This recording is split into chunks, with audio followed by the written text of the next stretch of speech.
Today on Food for Thought, it's the best of comfort foods. First up, the very first recipe I ever created, Ozzie Pasta.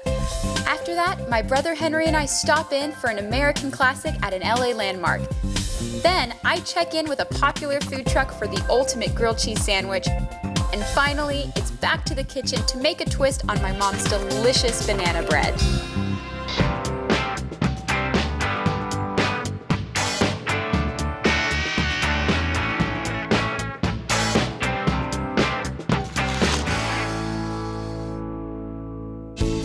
Comfort foods. These sentimental favorites not only nourish us, they also lift our spirits. And after a long day of moving into my new apartment, before I'd even unpacked my boxes, there was one favorite dish I had to make. Because I don't really have a lot here, I'm making one of my most favorite and basic recipes. It's called Ozzie Pasta, which is a little bit random, but basically my mom's Australian, and this is an homage to her. It's the first recipe I ever created, and sort of just one of my comfort foods I make when I'm at home. So let's get started. I like using chicken sausage because it's a little bit lighter and leaner, and I like it in this pasta because we're using so many fresh ingredients. You can really taste the sausage, but it doesn't overpower any of the vegetables. So now here's my sneaky way of making meatballs, which is kind of cool. So basically you take your fresh sausage and you pinch the bottom of it about 1 inch above where you want to make it. You push it down, boom, like that. And you end up getting about a 1-inch diameter meatball, which I think is perfect with this kind of pasta. You don't want big sandwich-sized meatballs. You just want little ones that you can pick up with your fork.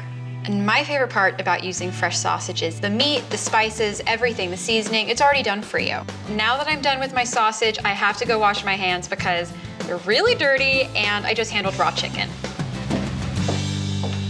So I'm gonna drizzle a little bit of olive oil in the bottom of the pan because we're using chicken sausage, and that doesn't have a lot of fat in it, so it can stick to the pan if you don't grease it first. The oil's hot, I'm gonna add my meatballs.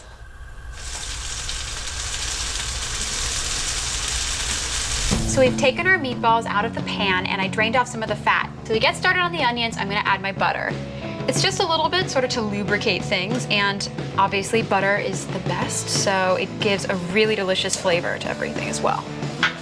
So the butter's melted and now I'm gonna add the onions. The trick to caramelizing or browning onions is using a larger pan, and the reason is that when you use a large pan, onions have space. If you put them in something a little bit too small, liquid is gonna leach out of them and they're gonna steam, and you don't get that wonderful brown flavor. The sugar doesn't really caramelize, so when you use a larger pan, that's what you gain.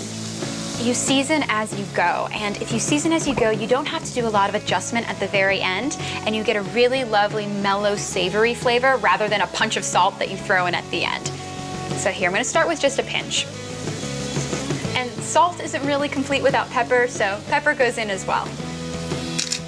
And we're going to saute these onions for about 10 minutes or until you get a nice brown coloring to them.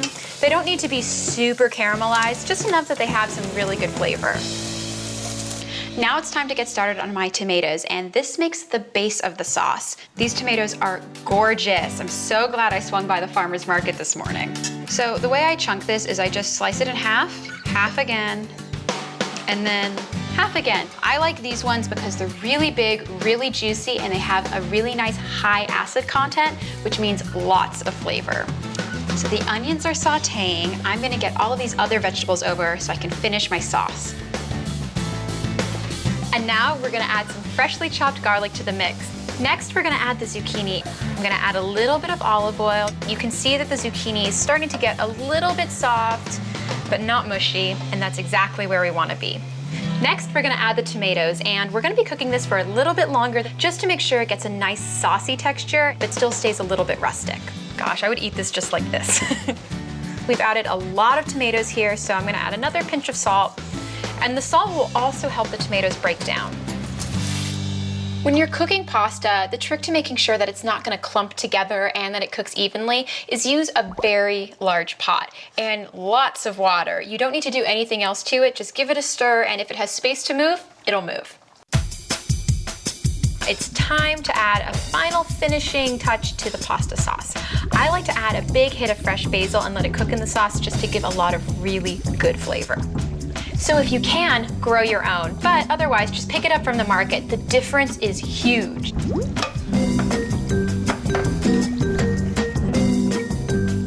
So the pasta's perfectly al dente. I'm gonna drain it off.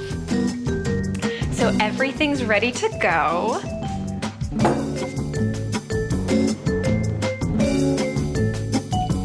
And the nice thing about this recipe too is the meatballs are perfectly juicy because they've been cooking in that sauce. I love cheese, and when you add cheese to this, I always add it before the other toppings because then it gets to melt and it gets gooey and delicious. And then I love putting freshly chopped basil on top. And I also love to add a little drizzle of olive oil. It has such a good flavor, and I think it also really makes the plate look beautiful. It just catches on all the pasta and makes everything glisten. And it tastes great. Up next on the Best of Comfort Foods, my brother Henry and I head to our favorite place to get a delicious burger. That's when Food for Thought returns.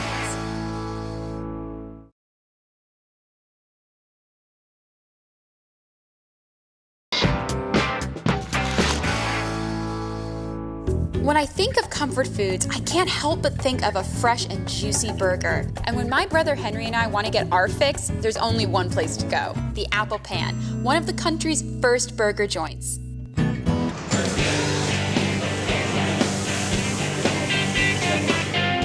What are you doing? We don't need menus here.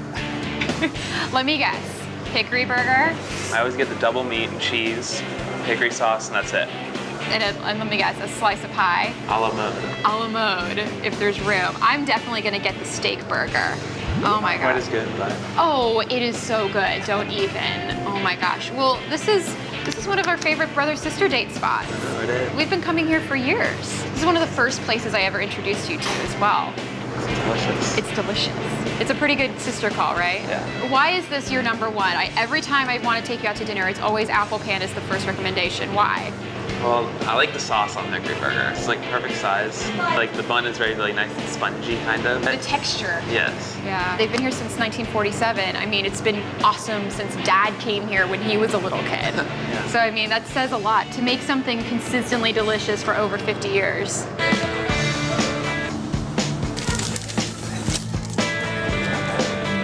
You must be Sunny. I'm Sunny. You are the third generation owner of the Apple Pan. Yes, I am. Oh my gosh, that is amazing. We're second generation Apple Pan eaters.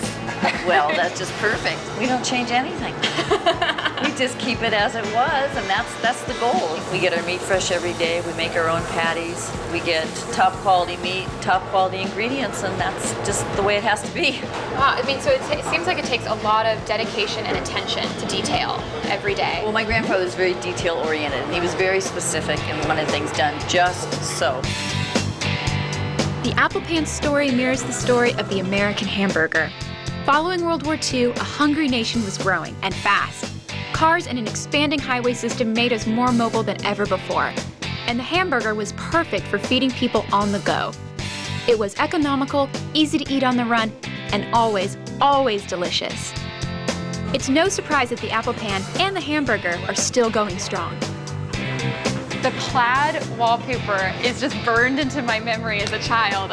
Every time I come here, it kind of feels like home. It's like my hometown burger. And it feels like nothing here has really altered from when you guys first set out to really make high quality burgers. We are who we are, and we're not trying to be like anybody else, and we're just the same as we were. We're kind of boring, aren't we? No, but that's amazing because everybody seems to try to be improving on the burger, but when you have the perfect burger, what improvement does there need to really be? We don't want to change it. Yeah. I feel like he got it right. And the Apple Pan has become it's always stayed the same for high quality. And you can see the kitchen from here. And that's when you know there's quality, is when you can see the hands preparing the food right in front of you. You see what goes right into it, don't you? Nothing up anybody's sleeves. You see the meat, you see them chopping up the pickles for the sauce, you see everything.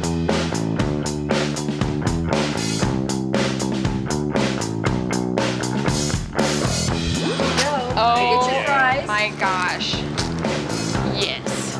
This looks amazing. Thank you. Well, I know that this burger is delicious, but what makes it so delicious? Best ingredients we can get. The meat patties, specific fat content. You don't want too little, you don't want too much. So between 13 and 15% is just the right ratio. Crispy lettuce, we tear off the outside leaves, don't use the inner core, and crispy pickles. We make our sauce every day. Oh my gosh. Well, so it's like a homemade burger. Absolutely. Every day. Every day. That's why it's Every so burger. awesome consistently. Well, good. That's what we want. That's what we're trying to do. That apple pan burger hit the spot, but there's room for more. Up next, I get a taste of what makes the grilled cheese truck so popular. Right after this.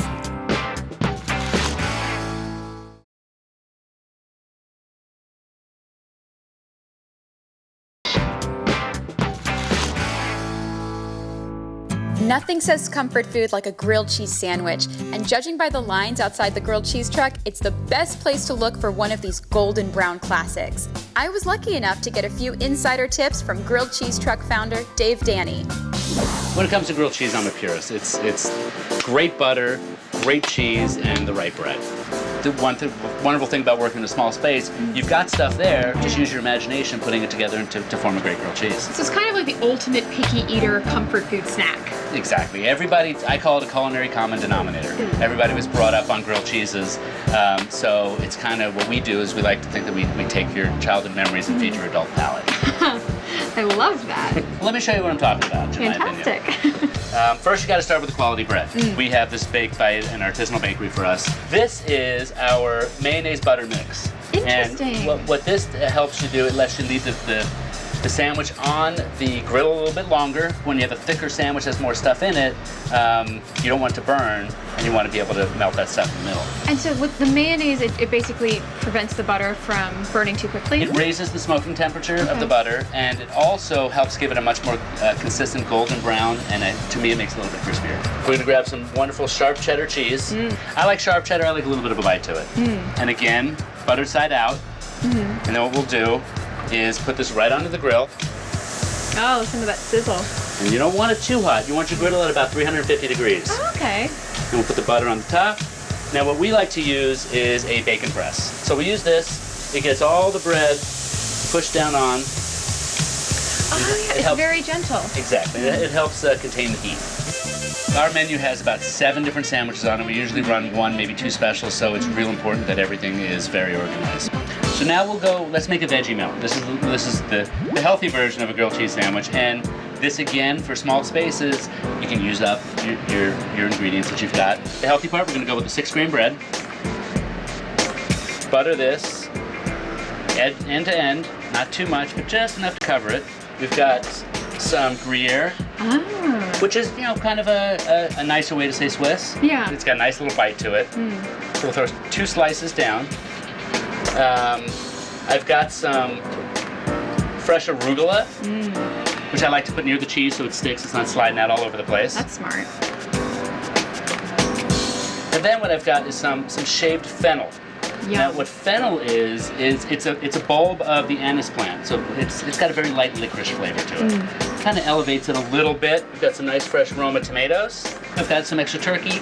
Let's throw some sliced turkey into this one. Ah. We've got some wonderfully smoked turkey. So this is like a great lunch grilled cheese. Perfect, exactly. I'm not a fan of putting everything down flat when it comes to meats. I like to fold. Wow, that is quite a grilled cheese. Oh, we're not done yet. Oh, man. We need more cheese. So 2 more slices of Gruyere. And then we just cover it up. And we go to the grill. Oh my gosh.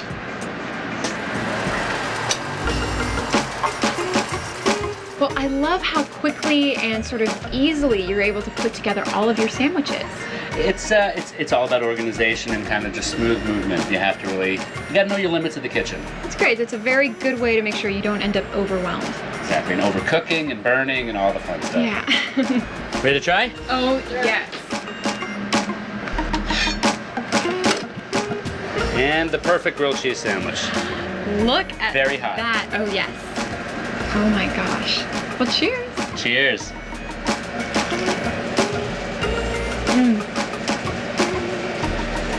So good. Now that I know how to make the perfect grilled cheese sandwich, it's time to satisfy my sweet tooth. And what better way than to make a gluten-free version of my mom's banana bread recipe? That's when food for thought returns.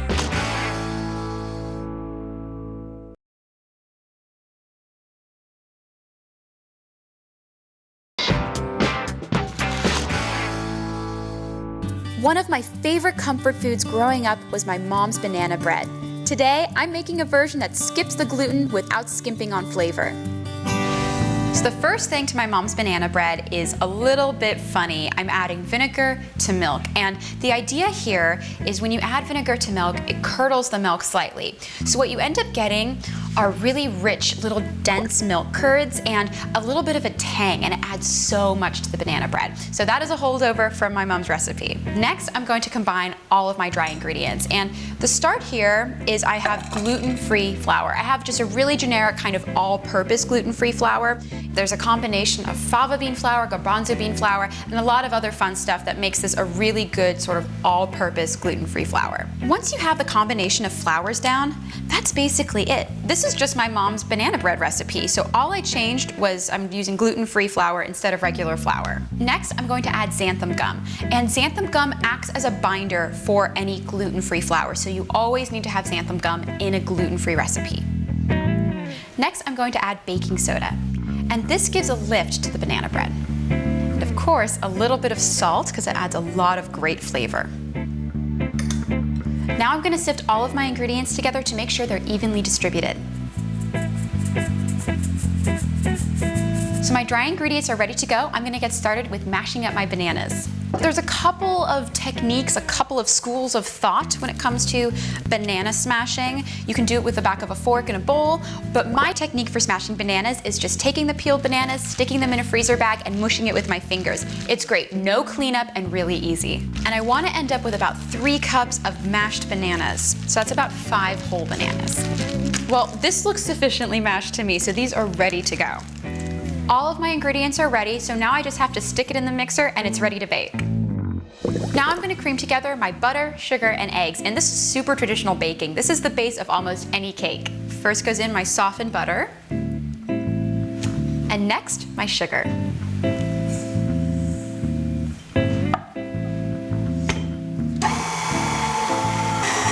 And you just mix it until it's really nice and creamed together. You want a consistent texture, almost like you're making frosting. Okay, well that looks great. So now that my butter and sugar are perfectly creamed together, I'm gonna add 1 egg at a time.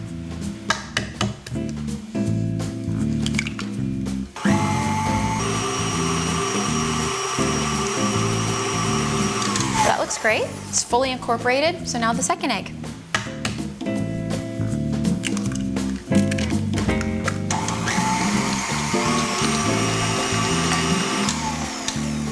Well, that looks beautiful. It's really shiny and all one color. So now I'm gonna add my dry and wet ingredients, alternating back and forth. So I'm gonna start with my dry.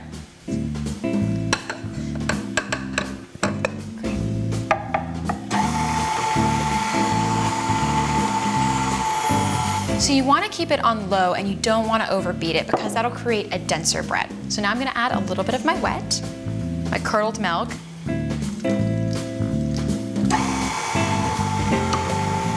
the last bit of dry going in, and now the last of my milk.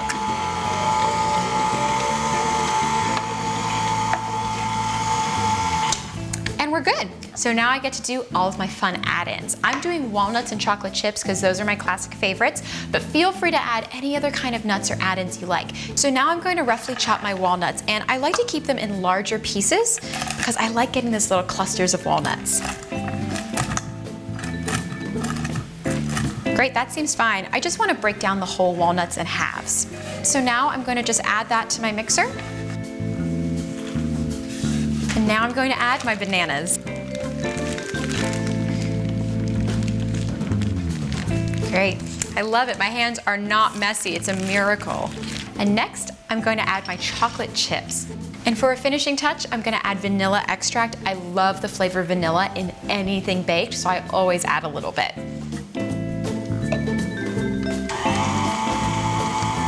So now I'm gonna pour my batter into a loaf pan, but I love making these into muffins for breakfast too, so you can use it in kind of any pan you like. Great, that looks beautiful. Now to stick it in the oven. It's been in for about 45 minutes at 350 degrees, and my banana bread is a beautiful golden brown. Now I'll set this aside to cool. So my banana bread is cooled, and the way I could tell it was done was the bounce back test. If you press into a baked good and it gives back, it's done. So I'm gonna have a taste of my bread, and I'm first gonna take it out of my loaf pan. Wow, look at that. And so now I'm gonna slice some of it up and enjoy it with some butter and honey.